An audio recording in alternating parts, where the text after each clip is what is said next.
Olá amigos, estamos de volta para a terceira parte da super revisão de Direito Constitucional para o concurso de oficial de promotoria.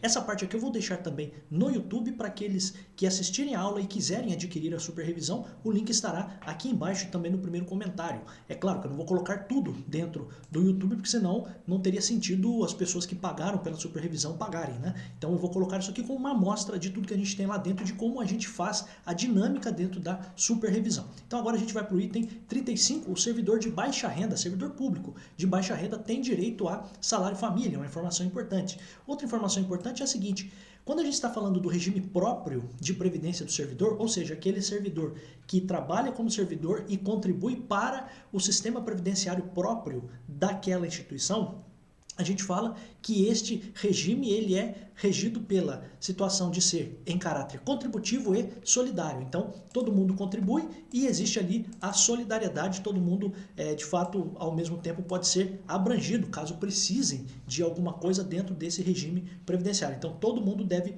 contribuir e deve, de fato, ali dedicar uma parte do que ganha para esse regime próprio. Assim como os trabalhadores normais pagam para o INSS, que é um regime geral de previdência, os servidores que são regidos pelo sistema ou regime próprio de previdência pagam para as respectivas instituições previdenciárias. Item 37, aposentadoria por invalidez. Lembrar que ela acontece ou ela decorre por incapacidade permanente do servidor. E aí uma coisa importante, existe a possibilidade de aposentadoria compulsória do servidor, ou seja, o servidor vai ser aposentado mesmo que ele não queira. Ele completou 70 anos ou 75 anos na forma de lei complementar, ele vai assim poder se aposentar. Lembre-se disso porque quando a gente fala a regra qual é? A de 70 anos. 75 anos apenas nas situações descritas em lei complementar, tá bom? Então, professor, qual é? Não vai cair para você isso, tá? Apenas quero que você guarde essa informação tão somente. Item 38, é permitido o pagamento de adicional ou prêmio por produtividade ao servidor. Também é uma coisa importante. É possível, a Constituição autoriza que o servidor ganhe um adicional ou ganhe um prêmio por sua produtividade. Outra coisa importante, item 39, estabilidade do servidor após 3 anos de efetivo exercício. E aí tem uma coisa importante, estabilidade não se confunde com a vitaliciedade do promotor de justiça que nós já vimos na aula, no vídeo passado aqui, na primeira parte da nossa super revisão. Então estabilidade após 3 anos de efetivo exercício para o servidor público. E aí uma coisa importante, o servidor ele deve passar por uma avaliação especial de desempenho, feita por uma comissão. E isso é uma condição para que ele adquira a estabilidade. Então veja só, uma coisa importante é, ele precisa ser avaliado, é uma condição, ou seja, precisa acontecer essa avaliação feita por essa comissão para que o servidor se transforme num servidor estável, tá? Isso é uma coisa importante. Outra coisa importante, todos os poderes, todos, não é só um dos poderes, mas todos os poderes, quem são os poderes? Executivo, Legislativo e Judiciário. Todos os poderes devem publicar os seus subsídios anualmente, tá?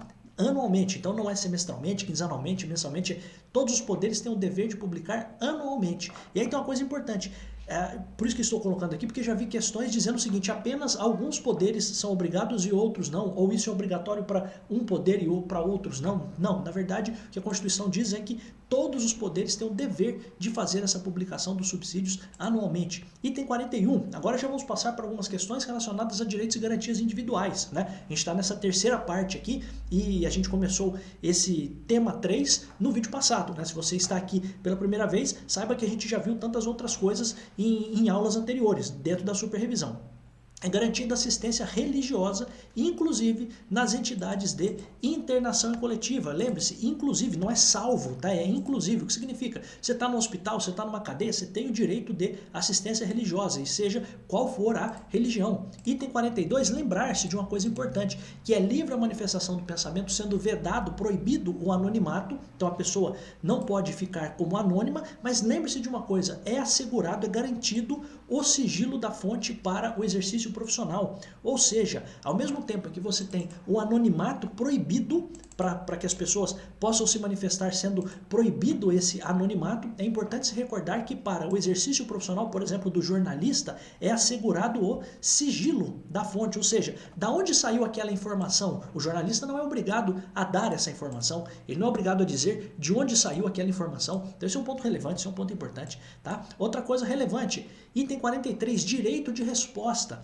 Como que acontece? O direito de resposta ele vai acontecer de modo proporcional à mancha, ao agravo, ao dano que a pessoa de fato sofreu. E além disso, não exclui, muito pelo contrário, também inclui aí a possibilidade de a pessoa requerer, se valer de uma ação judicial para buscar a reparação por danos morais, danos materiais ou danos à imagem. Tá? Então, lembre-se disso. O direito de resposta ele é proporcional à mancha, ao dano, ao agravo. E além disso, a pessoa tem também direito de buscar o valor indenizatório. Então, o direito de resposta é, falaram mal de mim e eu estou vindo aqui para responder o que aconteceu. Eu estou vindo aqui para dizer a verdade sobre o que aconteceu. E além disso, é possível que haja também a acumulação com pedidos de reparação de dano moral, material ou à imagem. Outra coisa, lembrar-se de uma coisa, a expressão intelectual, expressão artística, expressão científica e expressão de comunicação não precisa de censura, independe de censura ou de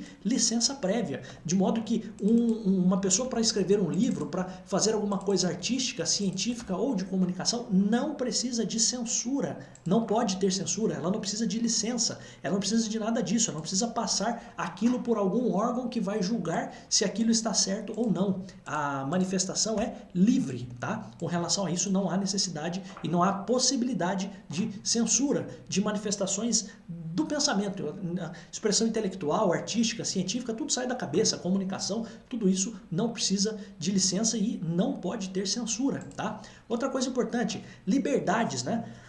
Lembrar-se das liberdades que são asseguradas aos cidadãos. Em primeiro lugar, é livre a locomoção em todo o território nacional em tempos de paz. Então isso é uma liberdade, é um direito à liberdade. Além disso, outra liberdade, direito de reunir-se pacificamente e sem armas.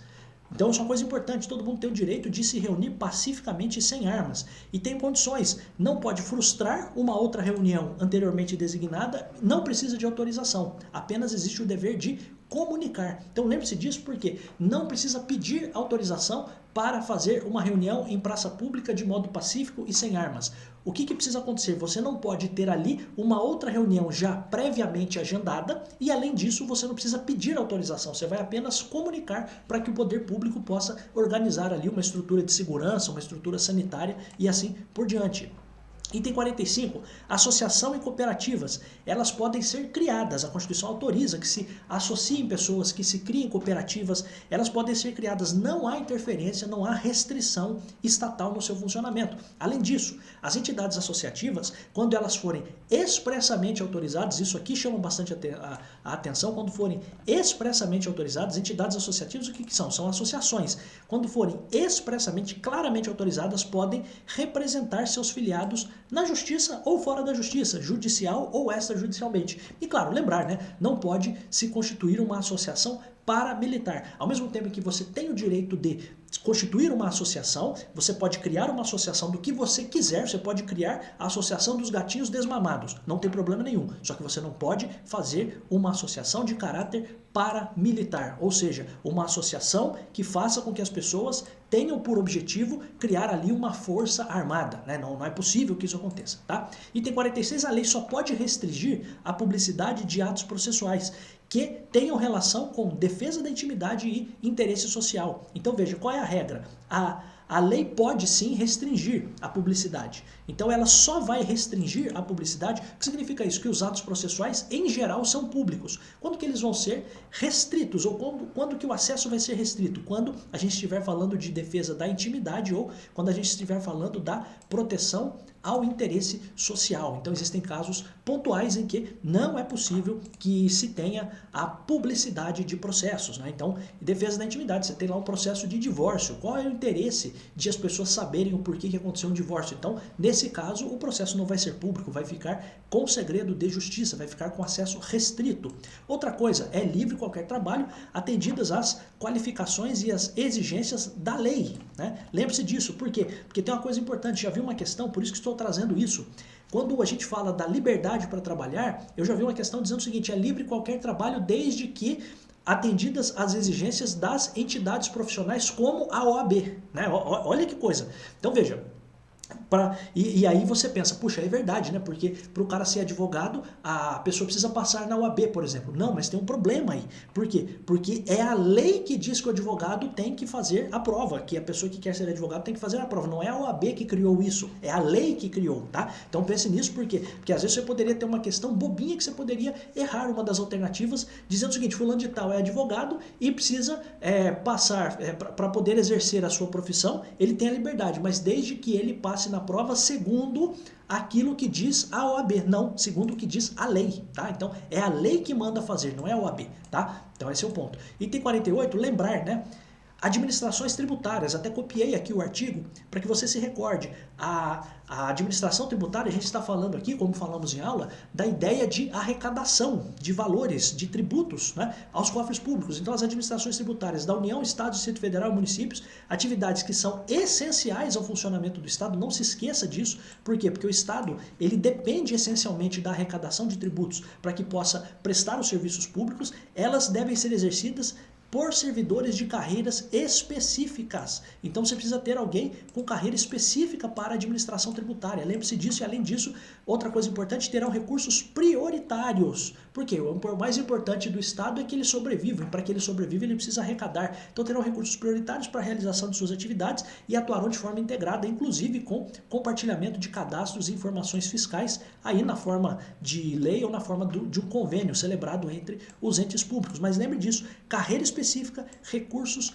prioritários para administrações tributárias, coisa importante, né? Outra coisa relevante, amigos, é a pessoa com deficiência. Ela tem requisitos e tem critérios diferenciados para se aposentar, inclusive com relação ao seu tempo de contribuição. Lembre-se dessa informação. Então, pode haver uma diferenciação para requisitos, para critérios de aposentadoria para uma pessoa com deficiência? Sim, é possível, tá? Outra coisa relevante aqui para a nossa prova: professor tem idade mínima para aposentadoria reduzida em 5 anos. E aí tem uma coisa importante. Então o professor, para que ele possa de fato se aposentar, ele pode ter uma redução de 5 anos da idade mínima para se aposentar, lembrando-se de que ele precisa estar trabalhando como professor na educação infantil, ensino fundamental e ensino médio, tá? Lembre-se disso. Outra coisa relevante, criação de subsidiária de uma empresa pública pelo governador do estado. Tem lá na Constituição essa situação. Então, o governador do estado quer criar uma subsidiária de uma empresa pública. O que ele tem que fazer? Ele precisa de autorização da Assembleia Legislativa. Isso aqui já caiu em prova, então ponto importante. O governador do estado quer, ele tem ali, ele é o responsável, ele está no estado que tem uma empresa pública e ele quer criar não vou dizer uma filial, né, mas algo vinculado, uma subsidiária desta empresa pública. O que ele precisa fazer? Ele pode fazer por um decreto normal, e a questão da prova era essa, e ele faria por decreto. E não, ele não vai fazer por decreto, ele vai fazer com autorização da Assembleia Legislativa, tá? Outra coisa, direito de petição, lembre-se, é o direito de reclamação de qualquer pessoa na defesa de um direito ou sobre a conduta de uma autoridade ou de servidores. Então, o direito de petição ele é garantido aos cidadãos. O cidadão pode reclamar de qualquer autoridade, de qualquer servidor. E ele também pode reclamar para a defesa dos seus próprios direitos. Isso é um direito fundamental, assegurado a todo mundo, o direito de ter voz e o direito de falar, e o direito de ser ouvido pelo Estado. Então, o direito de petição é o direito de reclamar sobre a conduta de servidores, de autoridades, e também para solicitar, para defender certos direitos, tá? Servidor estável. Servidor estável é aquele que já foi aprovado, que pela avaliação feita por uma comissão depois de 3 anos, como que ele vai perder o cargo? Lembre-se disso, servidor estável só perde o cargo, por sentença judicial, claro, transitada em julgado. Né? Não se esqueça disso, precisa transitar em julgado. Então, uma sentença judicial que transitou em julgado. Por exemplo, um servidor ele foi condenado criminalmente e essa condenação criminal teve como consequência a perda da função pública. Perde o cargo público. Se o servidor foi condenado por ato de improbidade administrativa, a justiça condenou essa pessoa, essa decisão transitou em julgado e ele vai perder a função pública. Além disso, uma outra possibilidade de ele perder o cargo depois que estiver em estabilidade é por meio de um processo administrativo, claro, um processo administrativo disciplinar assegurado, logicamente, para ele a ampla defesa. Outra coisa, é importante que o servidor também, que você saiba que o servidor também pode perder o cargo numa outra situação situação. No caso, e aí exatamente a Constituição talvez fale nisso, não vamos nem entrar nesse ponto aqui, mas qual é a grande questão? O servidor também pode perder o seu cargo se ele não for aprovado na sua avaliação de desempenho. E claro, também é assegurado para ele a ampla defesa. Então guarde essas três informações. O servidor estável, em geral, ele perde o cargo por sentença judicial transitada em julgado ou por um processo administrativo disciplinar, claro, com ampla defesa. Ele também pode perder o cargo se ele não for aprovado nessa avaliação de desempenho, assegurada ali para ele a ampla defesa. Outra coisa, se o cargo for extinto ou se for declarada a sua desnecessidade, então o cara era datilógrafo, extinguiu o cargo, ou foi declarado que não necessita mais de um datilógrafo, esse servidor, se ele for estável, ele vai ser colocado em disponibilidade, ou seja, ele vai ficar em casa recebendo até que ele seja aproveitado em algum outro lugar. Isso é a disponibilidade, tá? Outra coisa importante, existe o abono de permanência pago ao servidor que se aposentou voluntariamente. Lembre-se, a gente viu agora que o servidor pode ser aposentado compulsoriamente. O que significa isso? Compulsoriamente ele se aposenta contra a vontade dele. O abono de permanência não é pago nessa situação. O abono de permanência é pago para o servidor que se aposenta voluntariamente. Então, abono de permanência do aposentado voluntário. Ele recebe o valor equivalente à sua contribuição. Então, aquilo que ele iria contribuir para a previdência social dele, se for própria ou regime geral, ele vai receber aquilo como um abono. Ele já poderia se aposentar ou ele já se aposentou voluntariamente, ele continua trabalhando e ele vai receber ali um abono de permanência. Outra coisa, invalidação da demissão. Lembre-se disso. Uma pessoa foi demitida, entrou na justiça e agora voltou, foi reintegrada ao cargo. Lembre-se de uma coisa, quem estava no cargo volta ao cargo de origem. Quem estava no cargo ocupado pelo servidor que voltou, né, quem estava no cargo que era do servidor que voltou, retorna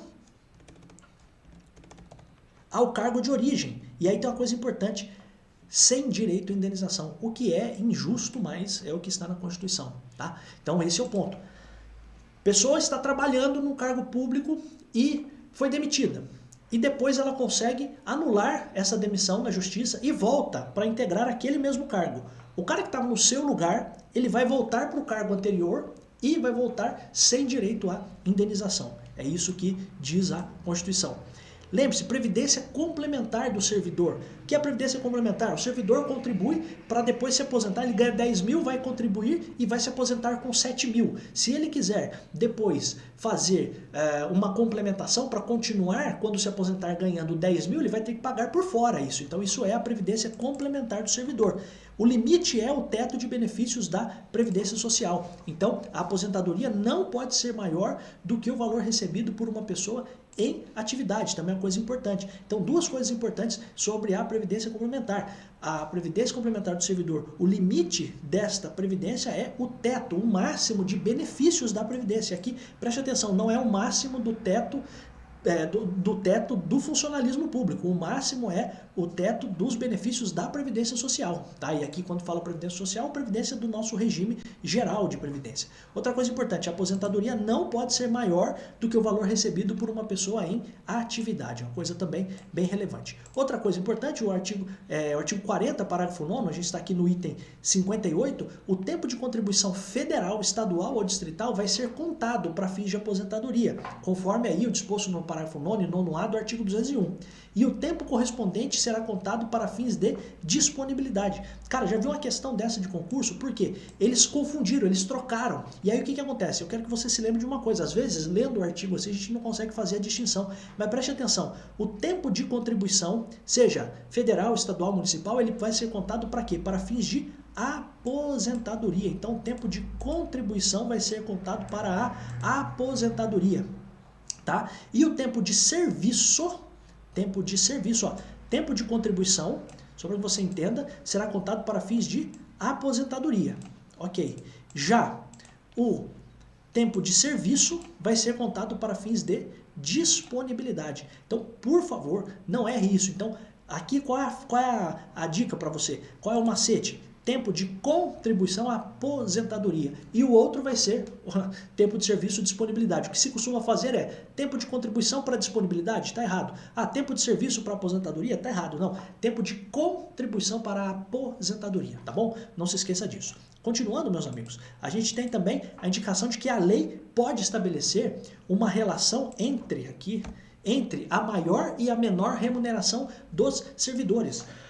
E isso eu até dei como exemplo, para que você se recorde, dei em aula esse exemplo. Então você poderia ter dentro do Ministério Público a seguinte indicação: o auxiliar de promotoria, que é o cargo, entre aspas, o menor dos cargos dentro da promotoria, pode receber ou tem que receber 1/5 do que receber o Procurador-Geral de Justiça, por exemplo, ou 1/5 do que receber o Promotor de Justiça, por exemplo. Então, qual é a grande questão? A lei pode estabelecer a relação entre a maior e a menor remuneração dos servidores. Relação, lembre-se disso, a gente não está falando de matemática aqui, mas relação é essa fração, né? Então, uma pessoa, por exemplo, o Procurador-Geral de Justiça pode receber até 5 vezes mais do que o auxiliar de promotoria. Estou dando a título de exemplo, mas isso é possível. Então, a relação entre a maior e a menor remuneração dos servidores. Então, isso pode estar fixado em lei, tá? Isso é uma ideia importante. Outra coisa, a lei vai indicar onde serão usados os recursos decorrentes de economia. Então, economizou papel, economizou recursos. Então, a lei vai dizer onde vão ser usados esses recursos de economia. E é claro, isso é importante que você se recorde que isso vai ser aplicado em programas de qualidade e produtividade. Então, quando houver economia, esse dinheiro vai ter, de fato, uma destinação dada por lei, e a lei vai mandar esse dinheiro para programas de qualidade e de produtividade, para que o servidor consiga prestar o serviço cada vez melhor e sempre produzir melhor e, de fato, economizar mais dinheiro. Tá? Essa é a ideia. Aí lembre-se, prisão, ninguém vai ser preso senão em flagrante delito ou por ordem escrita e fundamentada da autoridade judiciária competente, salvo nos casos de transgressão militar ou crimes propriamente militar. O que significa que no caso de transgressão militar e crime propriamente militar, a situação é diferente. Qual é a regra, portanto?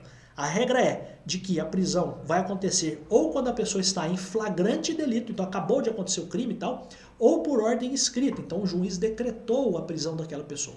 Essa é a ideia. Então, ordem escrita e fundamentada da autoridade judiciária competente, tá? Lembre-se disso.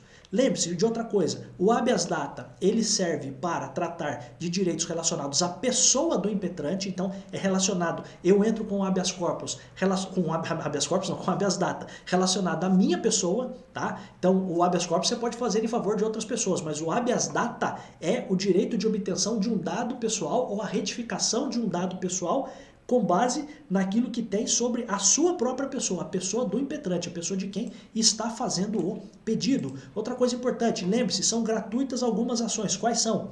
A ação de habeas corpus e habeas data, além dos atos para o exercício da cidadania. Então, o que são gratuitas? Quais são as ações gratuitas? Já vi questão perguntando, é gratuito habeas corpus, habeas data e mandado de segurança? Não, habeas corpus e habeas data são gratuitos. E também os atos para o exercício da cidadania. Por exemplo, o direito de petição, por exemplo, é gratuito, não pode ser cobrado, né? Porque é o direito seu como cidadão de participar das atividades, de fiscalizar as atividades da administração pública. Pois bem, outra coisa, tratados e convenções internacionais sobre direitos humanos. Lembre-se disso, tem força, tem equivalência, tem a mesma força, tem a mesma equivalência de uma emenda à Constituição, se forem aprovados quando? Em 2 turnos por 3/5 dos membros do Congresso Nacional em cada casa. Então você tem lá um tratado internacional que foi aprovado, que tem primeiro relação com direitos humanos. Ok, além disso, ele foi aprovado em 2 turnos e aprovado por 3/5 do Congresso Nacional em cada uma das casas, tanto na Câmara quanto no Senado.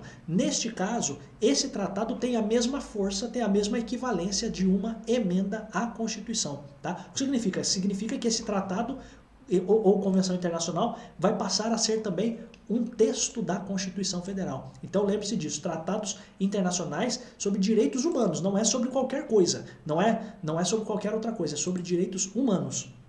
Vai ter equivalência, vai ter a força de uma emenda constitucional. Quando? Sempre? Não.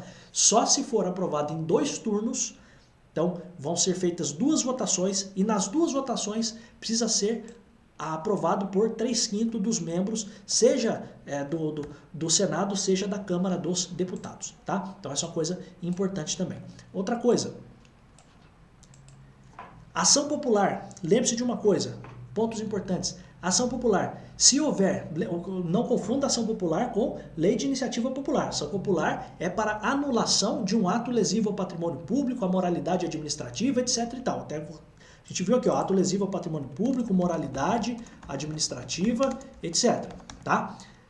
Quem pode entrar com a ação popular? Pessoa física. Por quê? Porque ele precisa ser cidadão. Qualquer cidadão é parte legítima para ajuizamento de ação popular. Não confunda, por favor, com lei de iniciativa popular, que precisa ter um monte de gente assinando lá, um abaixo-assinado para que uma lei seja aprovada. A gente não está falando disso, a gente está falando de uma ação popular que é um remédio constitucional, é um meio que a Constituição dá para que o cidadão possa participar ativamente da vida social. Quem pode entrar? Só pessoa física. Por quê? Porque precisa ser cidadão. E para ser cidadão, precisa ter título de eleitor. Isso não está na Constituição, isso está dado por uma outra lei. Estou apenas acrescentando para você. Mas lembre-se de uma coisa, se houver má fé de quem está entrando com essa ação popular, vai pagar as custas e a sucumbência, vai pagar os honorários do advogado da outra parte, tá? Então essa é a ideia importante, tá? Então lembre-se disso, ação popular, se houver má fé, paga as custas e honorários de sucumbência. Você poderia ter sucumbência ou honorários de sucumbência, é a mesma coisa, tá? E lembre-se que só a pessoa física pode ajuizar e o objetivo da ação popular é anulação, ó, vou até colocar aqui, anular ato lesivo ao patrimônio público, à moralidade administrativa e assim por diante. Tá? Outra coisa importante, mandado de segurança coletivo. Lembre-se que o partido político com representação no Congresso Nacional pode ajuizar, pode impetrar o mandado de segurança coletivo. O mandado de segurança ele pode ser individual ou ele pode ser coletivo. Se ele for coletivo, quem pode entrar com esse mandado de segurança coletivo? As associações podem, mas também um partido político com representação no Congresso, ou seja, precisa ter pelo menos um deputado ou pelo menos um senador para que o partido político tenha a legitimidade para o ajuizamento do mandado de segurança, para a impetração do mandado de segurança. Outra coisa, lembrar-se de que não há pena de banimento, né? A pessoa ser banida do país para nunca mais voltar. Não existe dentro do Brasil, da Constituição brasileira, a possibilidade de banimento. Outra coisa importante, crimes inafiançáveis, imprescritíveis, inafiançáveis, lembre-se daquela tabelinha, né? Crime inafiançável e imprescritível. Quais são os crimes? Racismo e ação de grupos armados que atentem contra a ordem democrática. Isso é inafiançável, não cabe fiança e é imprescritível, o que significa não vai caducar nunca isso, é imprescritível. Agora, outra coisa, o que são os crimes apenas inafiançáveis? São os 3 TH, tortura, tráfico, terrorismo e crimes hediondos, tá? Então, lembre-se disso. Quais são os crimes apenas inafiançáveis? Não são imprescritíveis. Por quê? Porque, por exemplo, os crimes que a gente está falando aqui, eles são apenas inafiançáveis. Não cabe fiança apenas. Tráfico, tortura, terrorismo e hediondos. Então, 3 T's. Tráfico, tortura e terrorismo e os hediondos. 3 TH.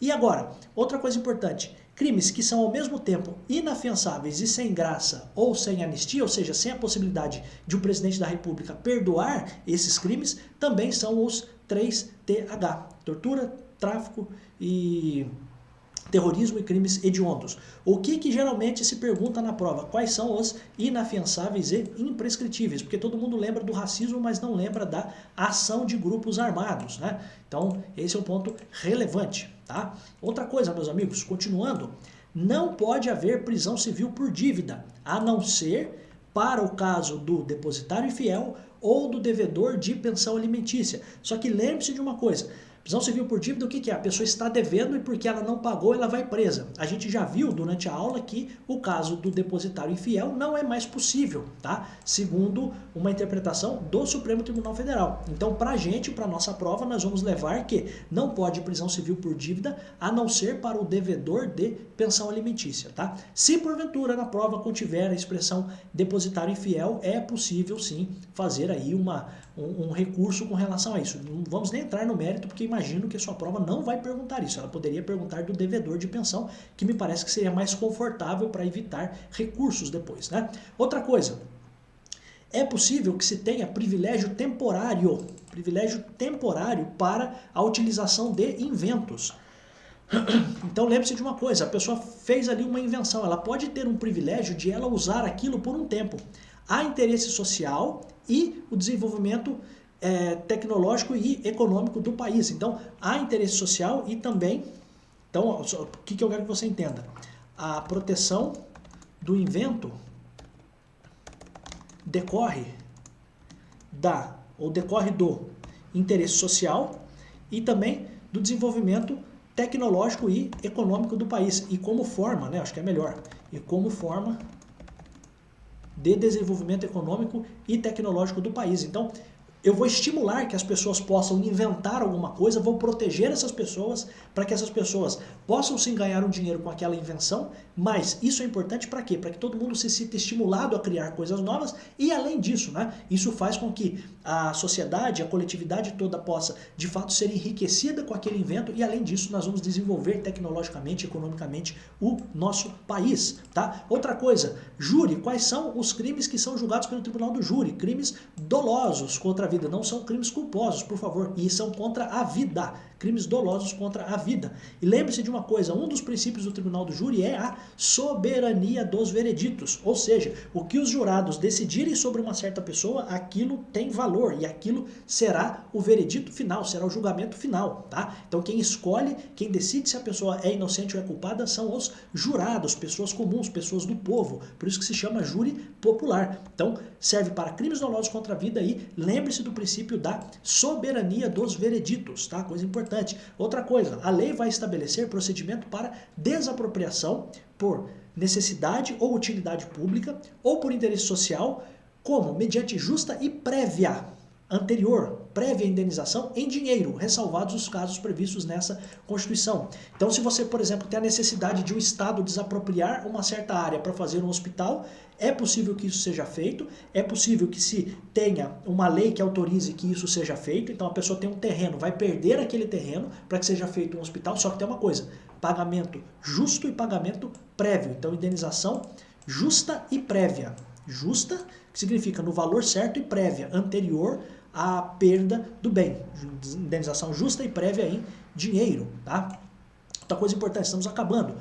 Pequena propriedade rural trabalhada pela família, ela não vai ser penhorada, é só a pequena propriedade, tá? Pequena propriedade rural trabalhada pela família não pode ser penhorada para pagamento de débitos da atividade produtiva. Então é aquele senhorzinho que fez o empréstimo e trabalha junto com a família dele numa pequena propriedade rural que fez o empréstimo no banco para poder fazer tudo na terra, para comprar trator, para fazer o que precisa ser feito na terra. Se ele porventura não pagar, não pode ser feita a penhora dessa propriedade rural pelo banco para pagar essa dívida. Isso vai precisar ser feito, a cobrança disso é feita de uma outra forma, tá? Então não pode haver a penhora da pequena propriedade rural, lembre-se, trabalhada pela família, tá? Então essa é uma coisa importante. Então a família foi lá, fez o empréstimo no banco para comprar o maquinário, não conseguiu pagar, choveu, não conseguiu vender tudo que tinha que vender e agora o banco está cobrando. Pode penhorar essa pequena propriedade rural? Não, não pode, tá? Essa é a ideia. Continuando, meus amigos, questão do sigilo. Sigilo só vai haver quando a gente estiver falando de coisas imprescindíveis à segurança da sociedade e do Estado. Então a regra é de que tudo numa sociedade aberta e democrática seja público. Você só vai colocar sigilo quando nós estivermos falando de sociedade e do Estado. Então, segurança da sociedade, segurança do Estado. Então, se o presidente da República come pão com leite condensado e quanto ele paga no leite condensado, não tem problema nenhum. Isso todo mundo precisa saber. Ele não pode botar sigilo nisso, né? Então, só para que você entenda, né? Então, só pode haver sigilo na questão relativa à segurança da sociedade e segurança do Estado.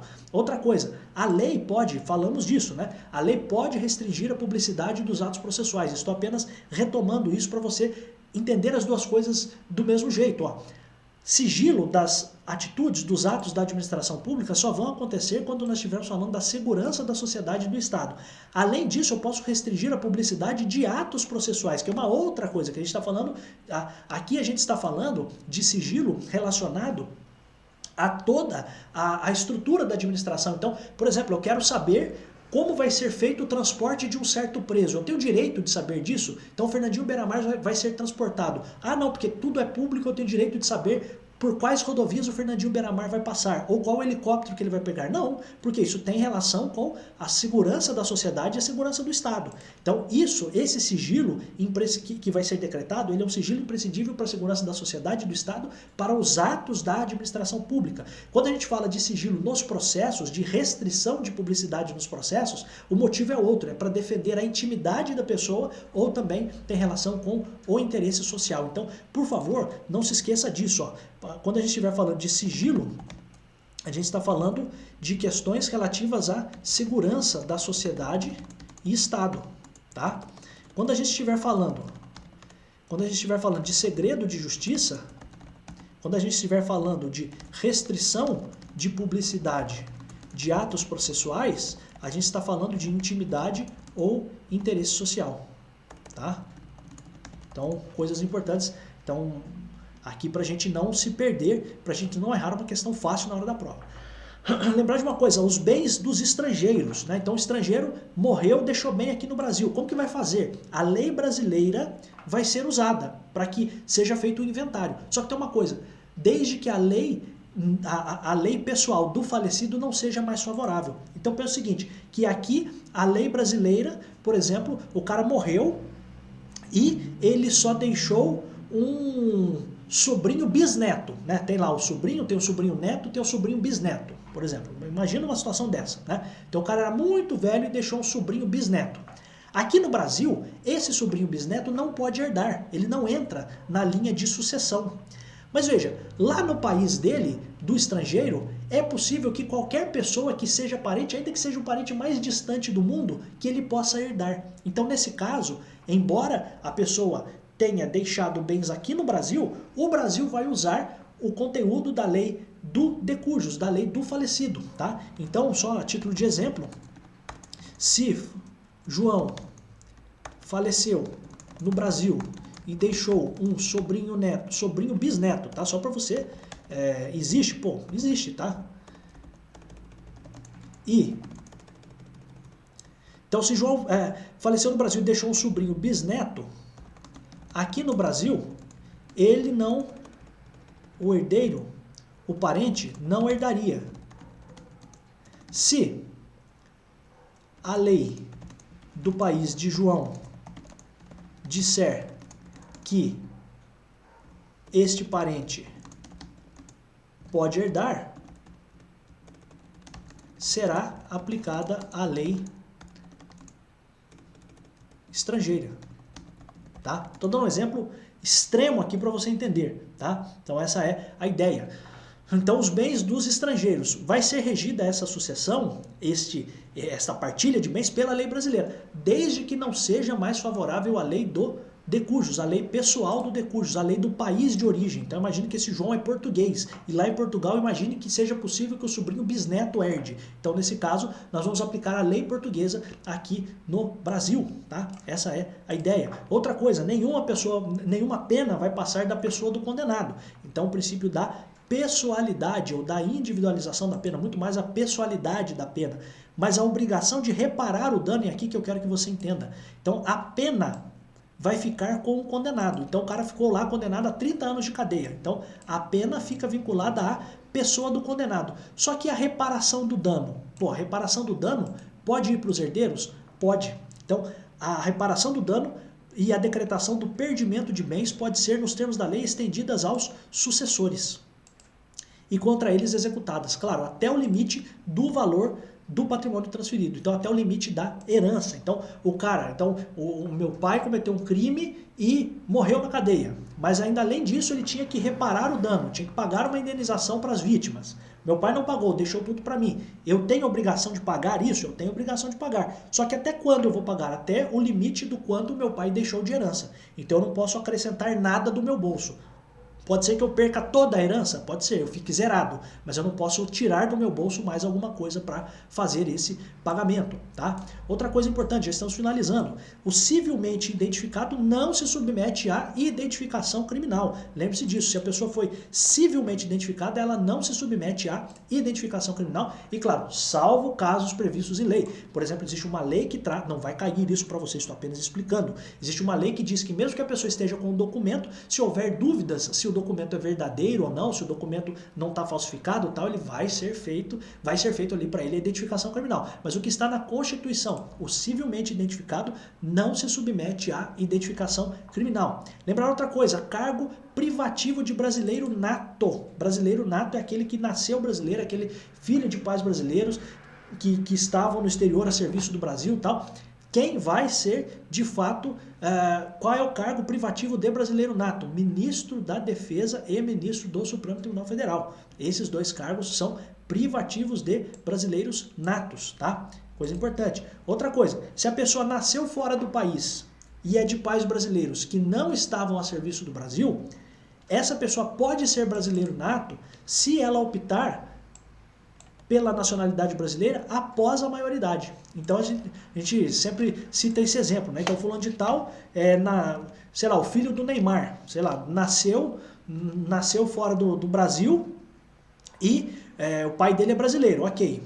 Ele não estava a serviço do Brasil, ele está lá, estar a serviço do Brasil é estar numa missão diplomática, alguma coisa assim, né? Então ele não estava jogando bola lá. Então ele, se nascer fora do Brasil, o pai dele é brasileiro, ele pode ser considerado brasileiro nato, mesmo que ele tenha nascido na França, sei lá onde, ele pode.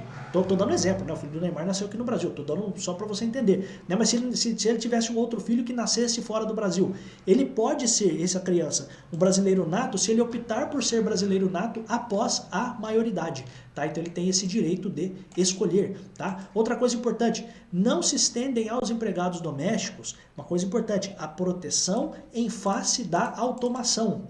Ou seja, existe lá na Constituição a indicação de que um dos direitos dos trabalhadores rurais e urbanos é a proteção em face da automação. O que significa isso? A proteção em razão do aumento das máquinas robotizadas dentro das indústrias, dentro das instituições, das empresas, etc. Então existe uma proteção ao trabalhador rural e ao trabalhador urbano com relação a isso, mas o doméstico não tem essa proteção, tá? Então lembre-se disso, por quê? Porque às vezes você pode ter uma questão dizendo são direitos dos trabalhadores domésticos, e tem lá um dos direitos qual é? Poderia ser a proteção em face da automação, e eles não têm esse direito, tá? Outra coisa, pra gente finalizar já, a prisão ilegal ela vai ser relaxada, não é revogada, ela vai ser relaxada pela autoridade judiciária, tá? E agora a gente vai fazer apenas aqui para finalizarmos um quadrinho dos remédios constitucionais, né? A gente já viu durante as aulas quais são esses remédios constitucionais. Primeiro, o habeas corpus. O habeas corpus pode ser preventivo, quando, de fato, a lesão à liberdade ainda não aconteceu, eu quero prevenir alguma coisa, ou ele pode ser repressivo, e a gente poderia também chamar de liberatório, tá? Quando a pessoa já foi presa. Então a pessoa foi presa e nesse caso a gente tem o habeas corpus repressivo ou liberatório. Então o habeas corpus tem relação com a liberdade de locomoção, lembre-se disso. Então tenha o seu corpo livre, habeas tenha o seu corpo.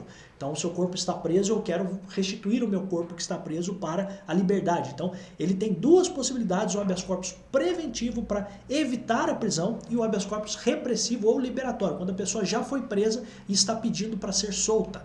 Habeas data, lembre-se, tem relação com proteção de dados, com acesso às informações, tem relação com retificação de informações, sempre relativos à pessoa do impetrante. Até falamos isso no item anterior. Então veja só, habeas data tem a ver com proteção de dados. Data é dados, né? Então proteção de dados, eu quero ter acesso a informações que estão em bancos de dados de entes públicos, quero retificar, quero mudar certas informações e sempre relacionados à minha pessoa, a pessoa do impetrante, a pessoa que está entrando com aquele pedido. Outra coisa importante, mandado de segurança. Ele serve para direitos que não são amparados nem por habeas corpus, nem por habeas data. Então, se não estiver falando de liberdade, de locomoção, se não estiver falando de proteção de dados, a gente vai falar do mandado de segurança, direitos que não estão amparados por habeas corpus ou habeas data. Lembrar-se que são direitos que a gente chama de direitos líquidos e certos, direito líquido e certo. Eu sei qual é o direito e tenho a certeza de que eu tenho esse direito. E lembrar que é possível que você tenha um mandado de segurança individual e também é possível que você tenha um mandado de segurança coletivo. Lembrando que o coletivo, dentre os que podem impetrar o mandado de segurança coletivo, o partido político com representação no Congresso Nacional.